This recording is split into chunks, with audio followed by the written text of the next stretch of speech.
જય સ્વામિનારાયણ, જય શ્રી કૃષ્ણ। તો આજે બનાવવાની છે સિંગદાણાની ચટણી। તમે નારિયેળની ચટણી તો ખાધી જ હશે, પણ આ એની કરતાં બી વધારે સારી થાય છે સિંગદાણાની ચટણી। તો એમાં મેં લીધા છે 2 વાટકી સિંગદાણા લીધા છે, એને 1 કલાક પહેલાં પલાળી દીધા હતા।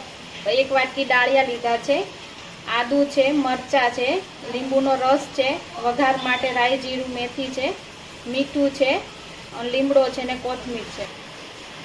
સૌ પ્રથમ હવે આપણે સિંગદાણા લેવાના છે, ડાળિયા છે, કોથમીર છે, થોડો લીમડો છે, મરચાં છે,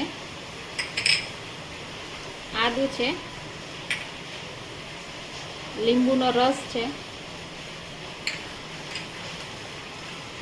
સ્વાદ અનુસાર મીઠું। હવે થોડુંક પાણી એડ કરીને પીસી લેશું।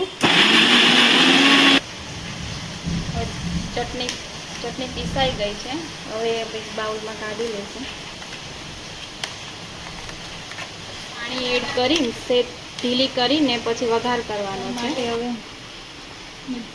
2 ચમચી જેટલું તેલ લીધું છે, તેલ આવી ગયું છે।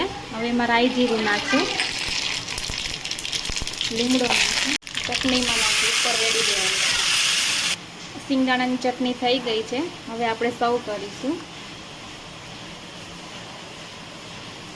સિંગદાણાની ચટણી તમે ઢોસા જોડે, ઉત્તપમ જોડે, અપ્પમ જોડે, ઈડલી જોડે બધા જોડે ખાઈ શકો છો।